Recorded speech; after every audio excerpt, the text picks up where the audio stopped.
as I'm walking down to my kitchen to grab myself a soda, and I turn on my kitchen light to grab the soda. I was a bit afraid to turn on the kitchen light, you know? And let's talk about the reason why I was so afraid to turn on the kitchen light. 28 days later. This is the video the one person who watches these has been waiting for. Wow, this is not cool. So, 28 days later. Let's fucking talk about it. I just rewatched it tonight with my dad in the same form that I had watched it for the first time originally, you know? Just me and my dad chilling, watching this amazing fucking zombie movie. And I don't have any real focuses on what I'm going to be talking about with this movie. I'm just going to talk about all of it and why I fucking love it so much. So, first of all, the looks of this movie are outstanding, you know? And, like, I'm not talking about, like, oh, visually it's a masterpiece, like, it's edited, or like, it's, like, been upscaled to look so good or anything like that. Oh, by the way, this just came back to streaming services today. Sony finally won the rights war with Disney, or whatever the other fucking service was that was trying to get it.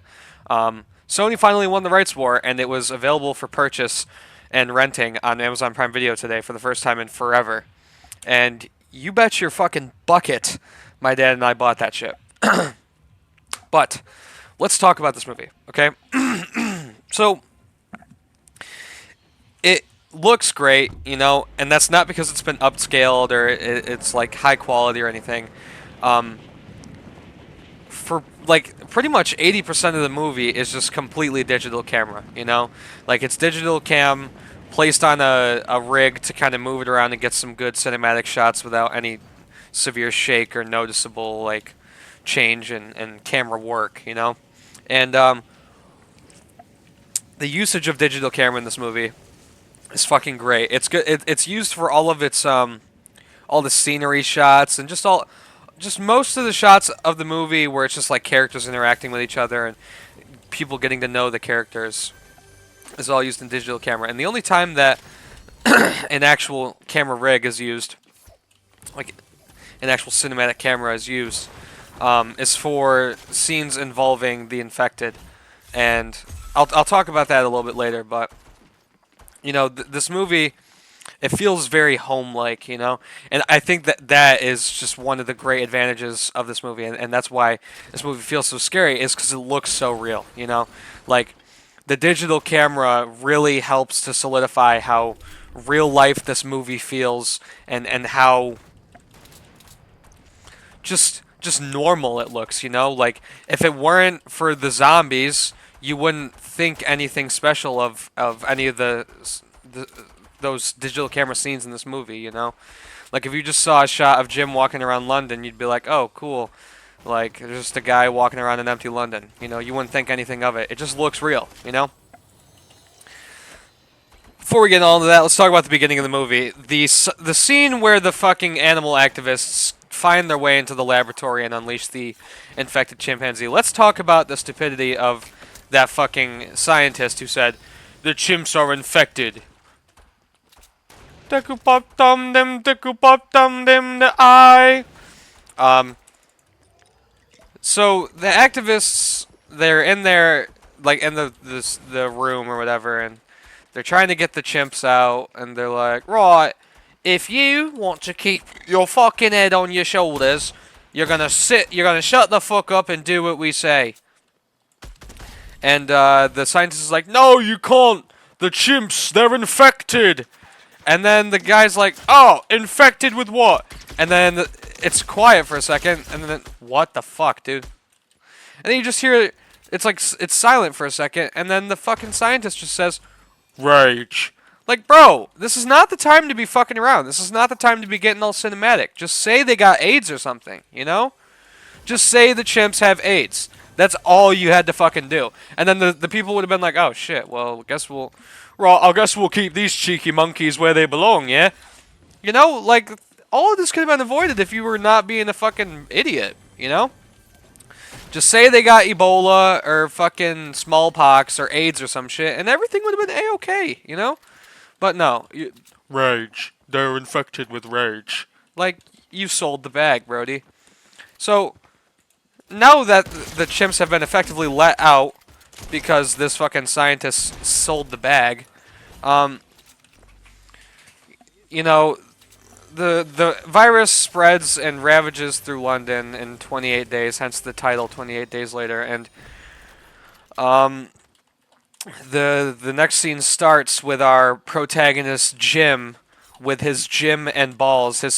We got Slim Jim and his Slim Jim and balls. His beans and Franks hanging out. He's just laying in bed. He seems to have just woken up from a coma. He's got his fucking dick and nuts just hanging out. And he gets his hospital gown on. He's walking around trying to figure out what the fuck is going on. Because, I mean, shit. This would be discombobulating for anybody. Like, if you just woke up from a nap and the entirety of your city was just gone, you'd be confused. But if you just woke up from a 28-day coma after getting hit by a car and you're weak and you feel like you're in a fucking dream, you'd be extra confused. So Jim puts on some clothes. Played by Cillian Murphy, by the way. J. Robert Oppenheimer, I am become Rage, Destroyer of London. So, Cillian Murphy gets some fucking clothes on. It's a shame. I'm just joking. Puts his Slim Jim away. Slim Jim puts his Slim Jim away, and we start to follow Jim as he kind of, walks around in empty London. And these shots are really great. I mean, like, it really just feels eerie how empty London is, considering, how normal it would be to think about London being packed. And what's funny about this movie is that this movie came out right before a big foot and mouth outbreak in London. So, directly following the release of this movie, there was a virus outbreak in the UK. So you can only imagine what it was like being in the UK after that movie came out with a virus outbreak that killed mainly a lot of animals. But just the thought of that is just like, oh shit, like that had to have been fucked up. And I believe this movie predates 9/11, or maybe not the release, but the filming of it does.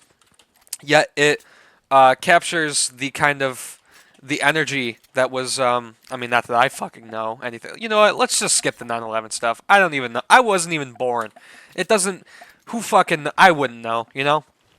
But it's very cool just seeing these digital camera shots of an empty London, and it's particularly interesting to think about how well this was filmed because they had Danny Boyle and Alex Garland had 4-minute time periods to get the perfect shot and then move on. Like there was not enough money for this movie for them to take extra time to get the shot they needed. They had very little money to work with, and most of that went into casting extras as zombies. But I mean, shit, pressure makes diamonds, and Danny Boyle and Alex Garland fucking love pressure apparently because they delivered. With all the shit cards that they were dealt, they fucking delivered a banger movie. So we got hospital gown, no longer naked Jim, walking around with a bag full of Pepsi, and the only thing he's had to eat in the past 28 days is Pepsi and whatever he was getting through his IV. And Jim, very confused, walks around and decides to go to a church. And as he's walking up the church steps, written in blood on the walls is "Repent. The end is extremely fucking nigh," right? Which I guess Father was feeling a little extra angry, so he decided to swear in the church, write swear words on the church. So you're going to hell, Father. Sorry. But he walks out to like an Abe Lincoln seat for the church, and he sees dead bodies stacked on top of dead bodies, just so many dead bodies. And Jim, being the rational thinker he is, hello? Bro, really? Come on. Are we fucking for real? These people are dead, And obviously I'm not like, oh, Jim, there's zombies. Why would you do that? I'm like, Jim, bro, these people are dead, dude. What do you mean hello? They're not going to fucking just get up, But apparently some do, And this is kind of interesting to see like the dormant version of zombies when they don't have anything that they're aware of to be pissed at. You know, like it's interesting to see that these zombies kind of do have some thinking behind them. And there's a lot of scenes like this I totally forgot happened in this movie, and that like I remember them now that I've just watched it today. And one of them is particularly interesting, but we'll talk about that in a moment. So Jim, he gets chased out of the church by a zombified father, who he fucking just clobbers with his bag full of Pepsi. By the way, like the father starts chasing after Jim, and he's like all angry and shit. He's just like, and Jim's like, "Yo, what's your deal, man?" And then he takes his plastic bag full of sodas, his plastic bag full of sody pops, and just straight up fucking clobbers the father in the forehead with the fucking bag. And he's like, "Oh, I'm sorry, I shouldn't have done that, Father. I'm sorry, I shouldn't have done that." And then the father gets back up, you know, and Jim just starts running away, as one does. I mean, come on. And he gets chased out of this church by like 3 zombies. And then a fucking stray Molotov cocktail gets thrown at Jim and hits a zombie, hits another zombie, and we meet our two survivors, like new characters. We meet Selena and Mark. And poor fucking Mark, man. I mean, Jesus, this guy gets like 2 minutes of screen time. But they kind of shack away themselves. Oh, they blow up a gas station, killing those zombies, and you know, I mean, fuck, plus 1,000 fashion points. It was fucking sick, you know? But what's funny about that gas station explosion scene is that when they were shooting this scene where the gas station explodes, like the whole camera crew, they had forgotten to identify or notify the police that they were blowing up a prop gas station for a movie. So the explosion brought real police and firemen to the scene in the movie. I can't imagine what it was like trying to explain to them, "Right, we was just shooting a movie, yeah." What the fuck, dude? We was just shooting a movie, and we was just having a little bit of fun. You know, like that had to have been pretty funny, you know? And what a fucking thing to forget. I mean, seriously. We're blowing up a prop gas station, you guys forgot to notify the fire department and the police? Like, Jesus Christ. But they explain, Selena and Mark, they explain the state of everything to Jim, and obviously Jim's kind of in denial about it. He's like, "No, my parents, yeah, I've got to go see my parents." What's very funny is Cillian Murphy is still very Irish in this movie. He's actually like the only Irish person in this entire movie. So you'll hear him just kind of like slip out of his accent, which is really funny.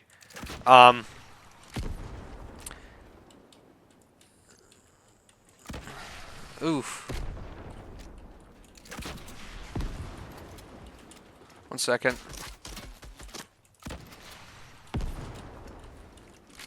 We're gonna kill this cunt.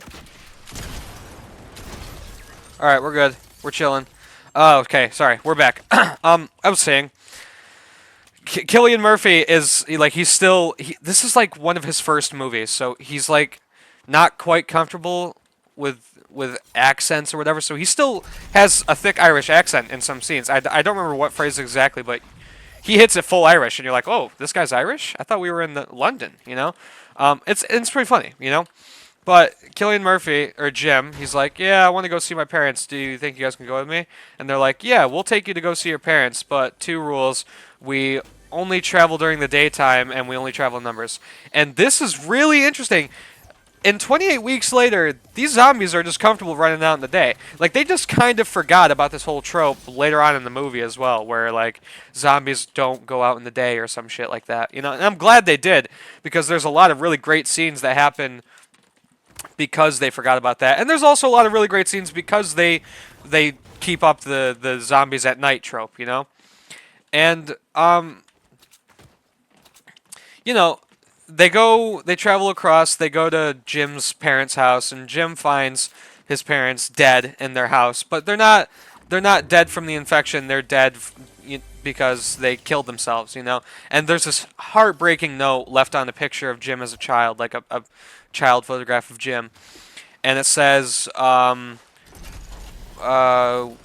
fuck, what does it say? Give me a second, I'm gonna think about this. It says, "With endless love, we left you sleeping. Now we're asleep with you. Don't wake up, please," or something like that. "Please don't wake up." And just heartbreaking. And Just a very sad scene where reality kind of starts to set in for Jim a bit, and he realizes that pretty much everybody he cares about is gone, you know? And so an emotion, like Mark comes in, he's like, "Yeah, I lost my parents in a very violent manner, man. You should be thankful that your parents died peacefully together and didn't have to face the infection or whatever." Some shit like that, right? And Jim's like, well, "I'm not fucking thankful." Which, you know, we're talking about a man's dead parents, and you're saying be thankful that they didn't die worse, you know? Like, I understand the situation that you guys have been in for a little bit, but this guy's, I'm new! Like, he's new, you know? Give him a break. No, he's not going to be fucking thankful that his parents are dead. He doesn't get it yet. Mate. Oh, shit. Alright, nice. But, you know, it's kind of an emotional moment for everybody, you know? Like, Jim is mourning his dead parents that he just saw, and Mark is trying to comfort him, but it's not really working, you know? Oof. Damn, that's what I felt. Oof. So, Selena and Mark, they go to bed, and Jim, emotional Jim, starts watching old family footage of him as a child, you know, and his parents recording him. It's like, it's cute, you know, it's nice. And it's nighttime outside, right? This is important to know. And this is why I was scared to turn on my kitchen light to grab my fucking soda. Because the zombies, or the infected, see the glare of the TV outside of from outside of Jim's house, and they just fucking bolt through the windows, just come crashing through the windows and start attacking Jim. And Selena and Mark kill the zombies, and there's an open wound on Mark's arm, and we don't even know if there's infected blood inside of Mark's arm, okay? But Selena, Miss I don't fuck around, I'll kill you in a heartbeat. I mean, shit, she was standing on business, and she just hacks Mark's arm off and then hacks Mark to pieces after, you know? And we don't even know if he's infected. We never find out if he was infected. He very well could have just been totally okay. He could have just been cut by some glass, you know? We'll never know. And unfortunately, that's just the harsh reality of this shit, you know? That's the harsh reality of this fictional piece of work, you know? And what's cool about these infected scenes is that these infected scenes are shot in high frame rates, like extremely high frame rates with actual cameras. So it looks like fast paced and it makes your heart race, you know, like it looks cleaner and it's also a lot shakier and like more jagged. But it's not like shaky cam where they're like making it unbearable to watch. Like it's just fast, uneasy camera, you know? And it's very cool, you know, it's awesome. So Selena and Jim, the only two left in this group, leave, you know? And they see some lights blinking from like an apartment complex. And mind you, the only thing Jim has had to eat is Pepsi still. And so they go to the apartment complex, I believe in the nighttime too, which is like, okay, you broke your only fucking rule you had, or you had two rules and you broke the only one, like one of them, you know, like, way to go, Selena. And, you know, they go to the apartment complex and they reach the bottom of the stairs that take you to the top floor, and it's just covered in fucking shopping carts for some reason, you know? And, I mean, like, it's obviously a barricade, but it's just like, shopping carts? Come on, guys. You gotta up your game up. You gotta up your game. You know, like, what are we doing here? And, we meet our next two characters, Frank and Hannah. Sorry, not yet. Selena and Mark, or not Mark, Selena and Jim climb the staircase, and Jim is fucking exhausted, and he's got a headache, because the only thing he's had to eat in 4 weeks is fucking Pepsi, you know? And he's like, oh, mate, I'm not feeling too well, mate. And Selena's like, oh, you're taking the piss, mate. And Jim's like, no, mate, I'm not. I've only had the Pepsi, mate. And, what the fuck? Alright, fuck this shit, bro. So yeah, Selena's like, oh, mate, you're taking the piss. And Jim's like, no, mate, I'm not.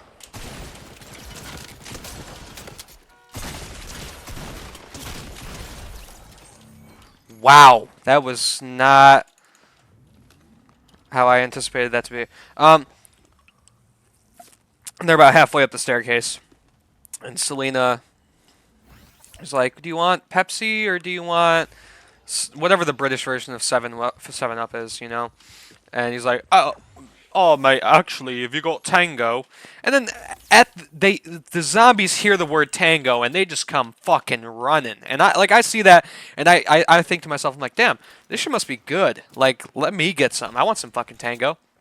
And these zombies come sprinting up the fucking staircase, and it's really crazy to see like how long and how exhausted, like how long it took for Selena and Jim to get up the fucking staircase, and like how exhausted they were once they got like halfway up, just for the zombies to just full fucking sprint, no brakes, just tank that shit, right? And it's really fucking crazy to see that. It just puts into perspective how like the pace at which this movie fucking goes, you know? Like shit just goes from 0 to 100 instantly, you know? It's crazy. But that's what makes it so much fun, you know? And the fact that it's switching from digital camera to actual camera while going from 0 to 100, like it's awesome. It just makes for a very fun experience, but it's also really stressful, you know? And you know, Selena and Jim, they keep running up the stairs until they meet Frank, dressed up in full riot armor, you know? And Frank lets him through, takes on the two zombies, and just body checks him over the fucking staircase railing. And those zombies just go plummeting and land on the pile of shopping carts. And they're just dead, you know? And that's fucking sick. Like, you know, shout out Frank. That shit was goated, dude. Like, you're the goat. And then we meet Hannah, who lets them inside. Well, fights about it a little bit, but eventually lets them inside the apartment. And they all share a moment and have some shots of goo, you know.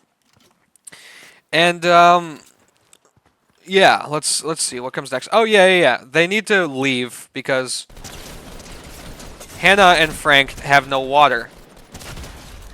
Hannah and Frank have no water, and they have this really funny scene in the movie where Frank's like, "You didn't think this? You would never think this would be a problem. Yeah, having no fucking rain in England or some shit like that."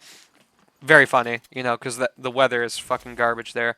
Not that I would know, but I've seen Snatch, you know.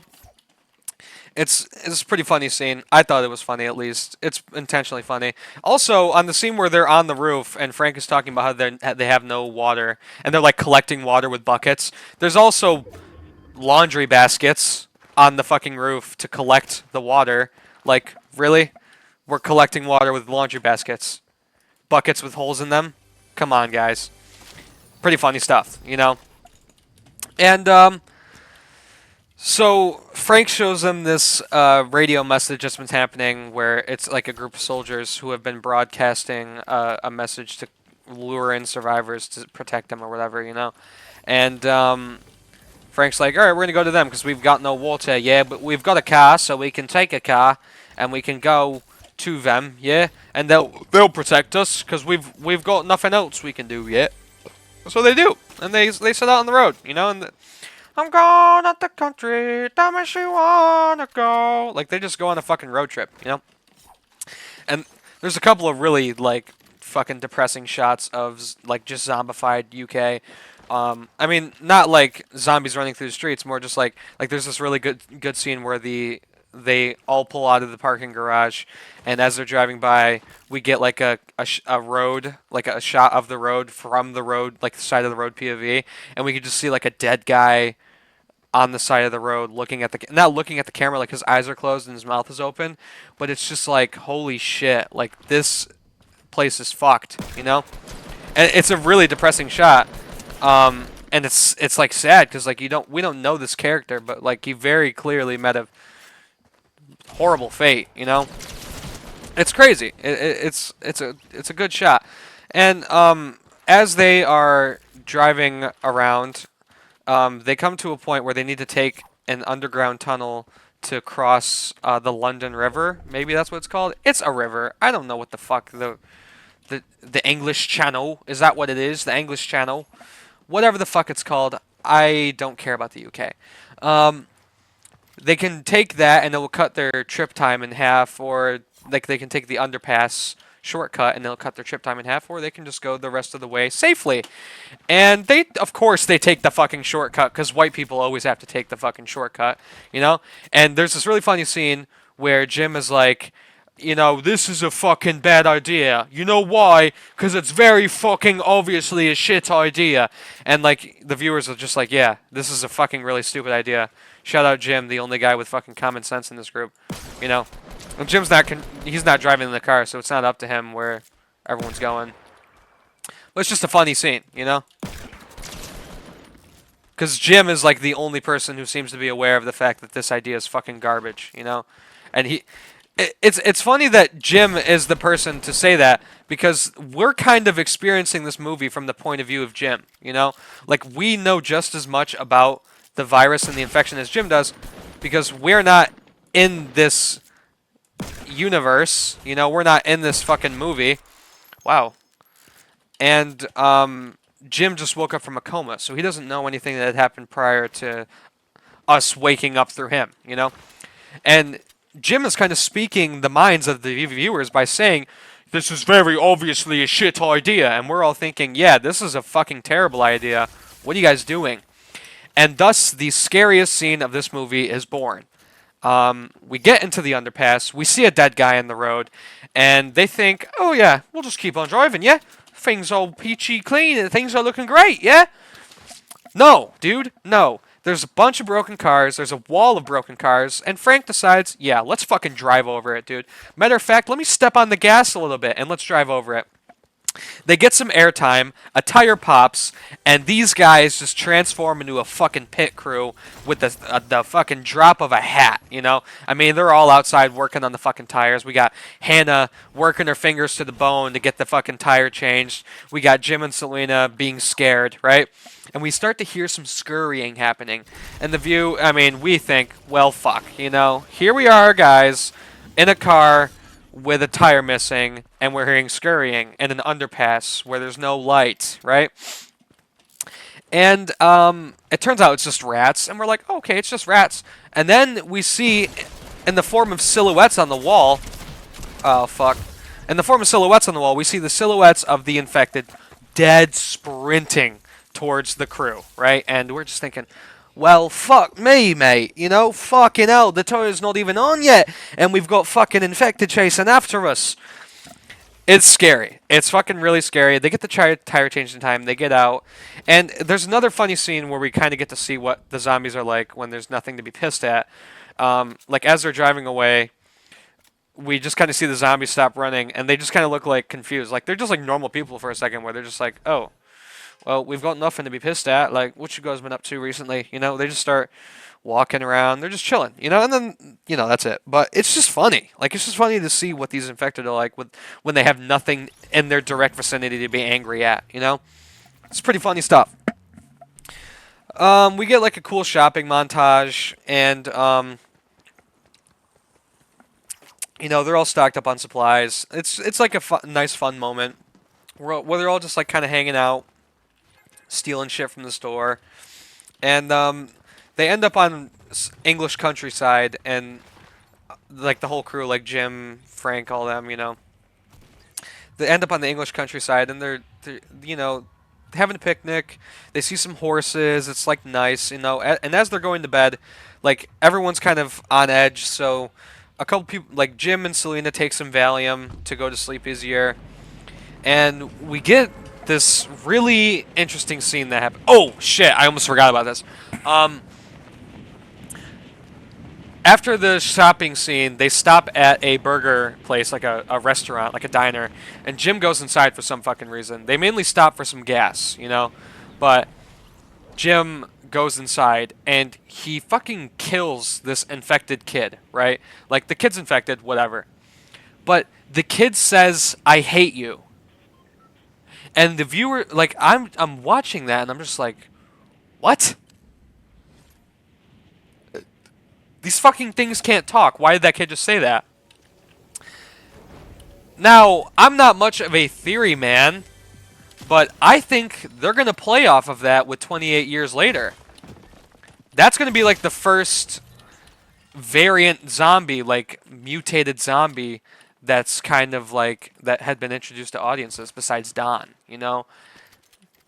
I thought that was really interesting watching that. This kid said, "I hate you." These things can't talk. Like they're not dead and they're not stupid, but they can't talk. You know. So I thought that was interesting. But we end up on the English country, the countryside. They're all, they're far away from trouble and they're all chilling. And Jim has this dream where he wakes up and they've abandoned him. Like his whole group has abandoned him and he's left by himself. And um, Jim's talking in his sleep and he's very worried. And Frank wakes him up for a second. He's like, "Hey, it's just a bad dream. You're all good." And Jim says, "Oh, thanks, Dad." Like he's high off of Valium and he just woke up from a nap. So he says, "Oh, thanks, Dad." And it's a very interesting moment because this, like, as much as zombie movies are traditionally tales of survival and like what exploring what humans can be like in moments like this. Much of this movie explores people killing people. Like the theme that gets relayed to the viewer throughout the entirety of the movie is just people killing people. And we get that shit gets the dead horse gets beaten when we get to the military base. Like that, we hear that shit more times than anything else in the entire movie. People killing people. But this movie has also kind of been like a tale of self-realization for Jim. Like Jim has just been looking for a figure to guide him through this the entire movie. And that's why he immediately wants to go to his parents' house, because he wants to have that figure to help him out, just help him figure things out. He's lost. He's in a world that he knows nothing about now, and the only guy he could trust is dead, and he found him. So Jim is really desperately trying to find somebody to help guide him through this. And we see that in the dreams, obviously, like where the group leaves him and now he's left by himself. Like he needs people to help him through this. And then we really see that when Jim says thanks, Dad, to Frank. Like he's high and he mistakes Frank for his father, and he says, "Oh, thanks, Dad." Like Jim very desperately needs a form of guidance in this environment. And this this movie is really just following Jim and his journey of self-realization of becoming that figure to Hannah and to Selena. Because he can't find it for himself. He must become it for the people in his group. And I think that's really cool to think about. Instead of beating the fucking dead horse of the survival trope and just let's survive. That's all we need to focus on is survival. Like, it's interesting to see a movie, and especially in a time period of movies that didn't do this. Like, 28 Days Later is revolutionary in so many ways. It is the first movie to do sprinting zombies, which I can't believe I didn't start off this video with that fact. But it's the first movie to do sprinting zombies, and it's fucking scary. And that's why this movie is so popular. Like, this was the OG sprinter. And we just really get to explore these characters, especially Jim.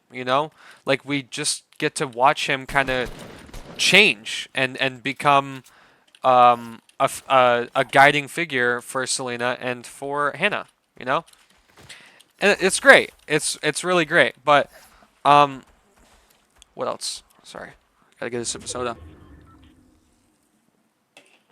Jim wakes up for real, and they keep heading towards the military base, right? And they get to the blockade where the radio message told everyone to go to. Like that's where the military's was all set up. Was like the 40-second blockade or something like that.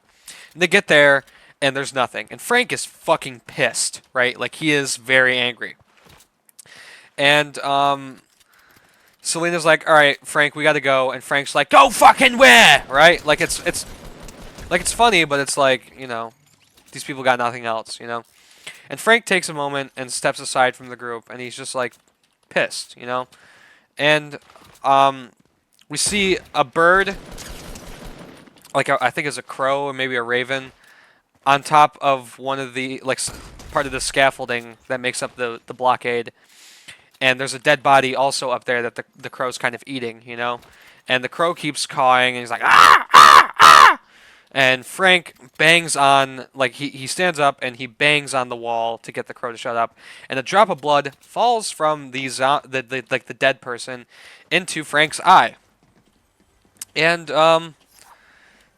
that was all Frank wrote. You know, Frank realizes the situation he's in, and Hannah starts walking up to him, right? And Frank is like, Hannah, I love you very much. Get away from me right now. And he starts getting all pissed off, and Hannah's confused, and Frank shoves Hannah away from him.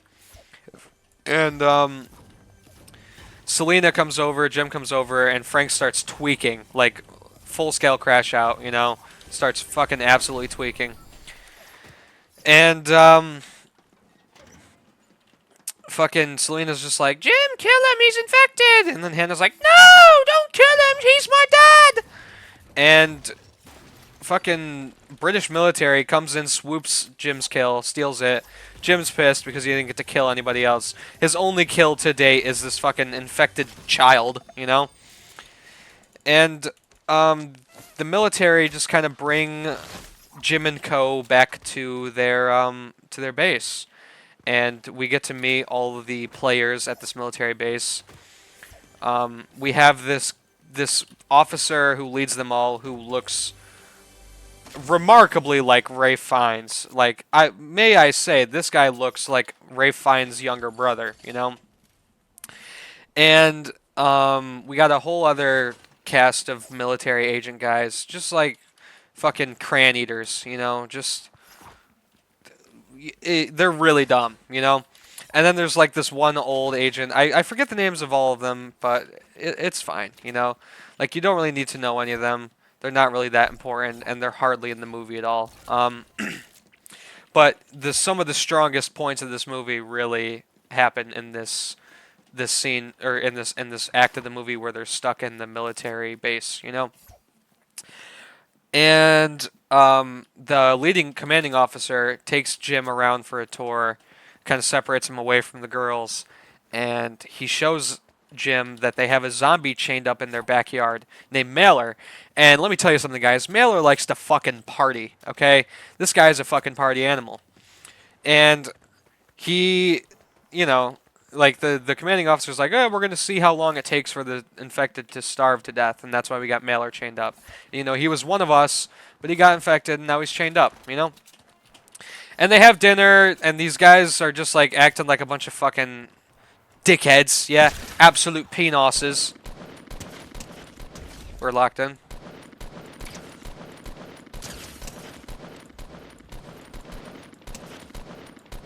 Fucking Christ. Wait.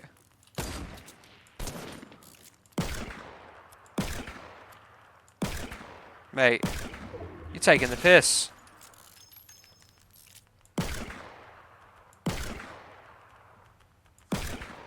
Mate, you're taking the piss.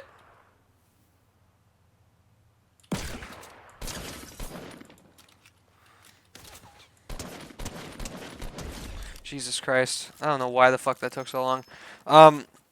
We have like this dinner scene, and you can see that these military boys are extremely horny. Like, they want to fuck.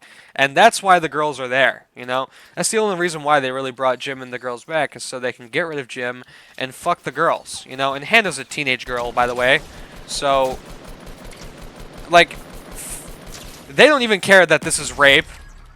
Or maybe I shouldn't say that word. They don't even care that this is a form of, you know...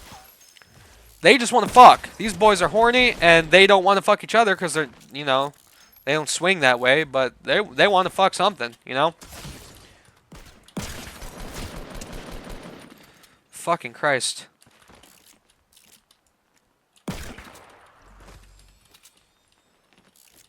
What's going on here? So yeah, these guys are acting like a 4-liter horny boys. And they just want to fuck everything that moves. Bro, how? I don't. You know what? Forget it. Double pumping, whatever. I was double pumping and it wasn't shooting. Who gives a? Ow! Fuck. Who gives a fuck? And as they're having dinner, you know, you can see they're pretty riled up. They got a lot of fucking jizz in their balls, and they want to fuck. And you know, some zombies start running up to their base, and they shoot all the zombies. That a couple zombies get blown up, and they get showered with blood. Which, by the way, their eyes and mouths were open. I don't know how the fuck they didn't get infected right there. Who cares, you know? So you thought they were horny before they killed those zombies. Wait till you see the state of these boys after. They want to fuck even more than before. Like, if you didn't think it could get any worse, you were wrong. These boys want to fuck bad, you know? And Jim's like, whoa, we can't be fucking these ladies without their consent, guys. Like, I'm getting in Selena. You guys are going to get in the way of that. I'm good, man. You know, I'm going to kill you guys. And then Jim and this other old officer of the, or not officer, but other old, like, military guy, he's like, yeah, we can't be fucking these ladies without their consent. And the commanding officer is like, okay, take Jim and the older guy prisoner, and we're gonna go kill you guys. We're gonna execute you guys outside of the base. And so they get held in confinement, and the older officer starts talking to Jim, and he's like, it's no different than what we've been seeing, man. It's just people killing people. That's all it's ever been. And it's just like, this message is interesting, you know, of like people killing people and exploring what people are like, and you know, like the rage virus. It, like, obviously rage is an emotion, so it's pretty on the nose with what the symbolism for the rage virus is. Um, but you know, it's just like, it's still interesting to kind of explore the depravity of people in times like this. It's cool. Maybe not cool, but like it's interesting to say the least, you know. And so the military officers take Jim and the old guy, and they kill the old guy, and so they're like, okay, so it's two like two of the military guys take Jim and the old guy away to kill them, right? And one guy really wants to shoot the old military dude, and the other military dude with him just steals his kill, and he starts getting all pissed about it. He's like, right, you fuck, what have you just taken my kill for, you fucking dirty little twat? And then they start arguing with each other, and Jim runs away, right? And then they're like, oh mate, we're fucked, yeah? He's fucking gotten away, and we've no idea where he's gone. And the guy's like, mate, he's got no car, he's got no shooter, he's handcuffed, and he's got no protection, mate. Like, he's fucked. We're good, man. He's fucked. They couldn't be more wrong, by the way. So they go back and pretend like they killed Jim. They did kill the other guy, but they pretend like they killed Jim. And they're like, all right, ladies, let's fuck. Let's fucking fuck. And Selena, you know, there's like all this like retarded, all this shit going on. And there's not too much to talk about with what's going. Like, it's gross is the main issue. Like, I didn't want to talk about this part of the movie because it's really gross, but it does explore the depravity of people in situations like this for sure. Effectively, it does that. To sum it up, you know, Selena gives Hannah some Valium so she's not like mentally there while all this is happening. Really fucking dark. Like, that's dark as fuck, you know? And that's why this part of the movie just it gets hard to watch, and it's also really hard to talk about, because it's just like, yikes, you know? And while this is going on, Jim is back at the blockade, and he sounds a siren and kind of lures the soldiers out from the base. And Jim kills a soldier and leaves the commanding officer. Oh, I'm like not getting in depth about this for some reason. Jim has just gone full fucking psycho. Like, we get these shots of Jim where it's in high frame rate, like fancy camera high frame rate, and he just looks like an infected in these shots. And it's really cool because, like, we know Jim's not infected, but the way he's moving and the way he's acting and the mercy that he lacks when he's killing these fucking people just makes him seem like an infected. Like, he just beams this fucking dude with a crowbar and props his body up for his officer to find, you know? Fucking really cool. Really cool stuff. And then Jim pulls all the wires out of the car and strands the commanding officer behind, right? And the commanding officer gets swarmed by zombies, so we assume that he's dead, but he does make it back, right? Jim comes back to the main base where all the soldiers are at, and like he lets Mailer loose. He lets Mailer loose to sum up what happens. He lets Mailer loose, and Mailer likes to fucking party. And boy, does Mailer have a party, man. He goes ape shit, and he kills pretty much all of the officers except for one. Jim kills one of the officers in another merciless way, and he's running around like an infected. And the combined shots of Mailer sprinting around the base at full speed and Jim also sprinting around the base at full speed, and they're both killing people, it's hard to kind of figure out who's who, you know? It's really cool. It's really fucking cool. So we don't know who's killing who, like whether it's Mailer or Jim acting up, you know? It's really awesome. It's awesome shit that's happening. And Jim finds the girls. Jim sprints up to Selena, and Selena's about to kill Jim, and she hesitates, and Jim's like, "Bro, that was more than a heartbeat." It was cringe. Cringe! And they start making out, and then Hannah doesn't skip a heartbeat, fucking clobbers Jim over the head with a bottle of wine, and then Jim's like, "Oh, you bitch! What have you done that for?" And Hannah's like, "Oh, I thought you was infected." And Jim's like, "No, mate, I'm not." And she's like, "I thought you was eating her." And Jim's like, "No, I was kissing her." And Jim's like, "Are you stoned?" Pretty funny. Hannah is high on Valium, you know. And so, you know, oh yeah, and like so before all this happens, before Mailer gets let loose, like Hannah's very high on Valium, and she's like scaring the shit out of this poor officer. She's like, "Right, I think your friends are dead, and I think you're next." And the guy's like, "You shut up, man! Can you stop? You're scaring me." It's pretty funny just to see like this out of it Hannah being so just mean to this guy, you know, like she's scaring the shit out of him, but. Jim, Hannah, and Selena, they leave.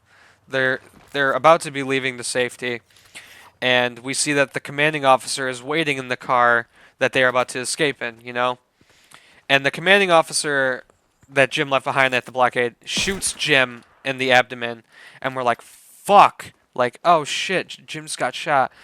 Hannah, who is driving the car that the commanding officer is in, so Hannah gets in the car and the commanding officer is like, "Oh, blah blah blah, I'm taking you hostage," and Hannah's high, you know, and so Hannah just backs up the car to the entrance of the base, and fucking Mailer, the party animal, pulls the commanding officer out of the backseat and just ravages him. Jim and Selena get in the backseat, replace the officer, and we kind of like they drive through the gates, and we kind of end the movie, or we don't end the movie, but we end that whole scene on a frozen screen of them driving through the gate, and they're like, "Oh shit!" You know, "Oh, the gate's shut. What do we do? Just drove through it." And then as they're driving through it, they kind of fly up out of the back seat, and they're like, "Ah!" And then the movie freezes, you know, like that kind of shit. It's kind of weird. Like it's not fitting for the rest of the movie, but this is where things get confusing, okay? There are multiple endings to this movie. And I think that's really cool, because the original ending for this movie is a lot more fitting. However, it is fucking depressing. So depressing, right? In the original ending of this movie, Hannah and Selena take a bleeding Jim to the hospital to try and help him, right? And this Jim's losing blood, and he's fucked. Like, he's gonna die. And they take Jim to the hospital. They try to operate on him, and Jim dies on the table, you know? And it's the very same table that Jim woke up in the beginning of this movie.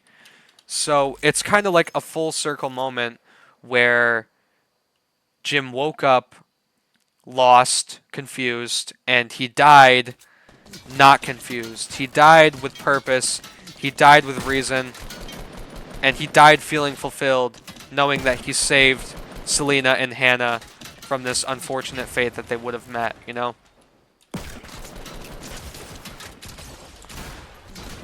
Oof. Mate. Oh my fucking god! How much damage do I have to do to this guy? Either way, the ending, right? Like it's more fitting for the movie, you know, and it's more fitting for the tale of like self-realization. Wait, who is this guy?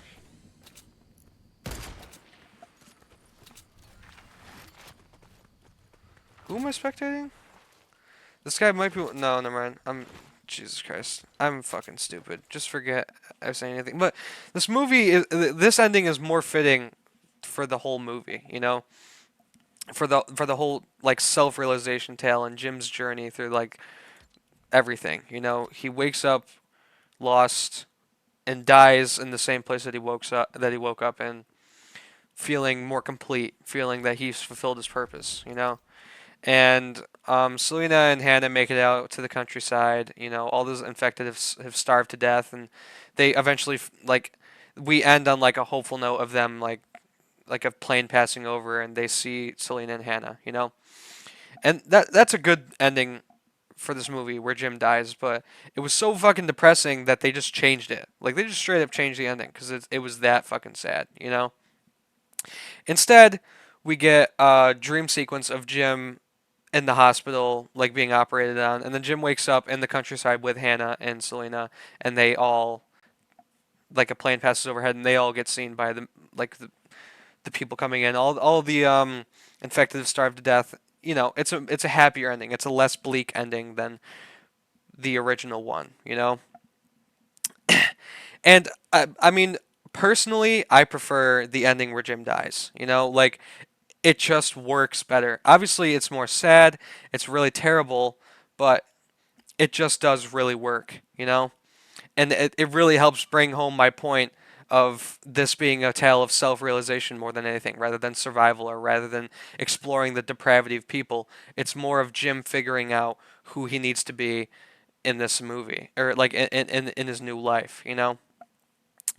And I just really love this movie, and there's so many more things to know, like learn about it each time I watch it. You know, it's just so good. You know, I fucking love this movie. I recommend you guys give it all a watch.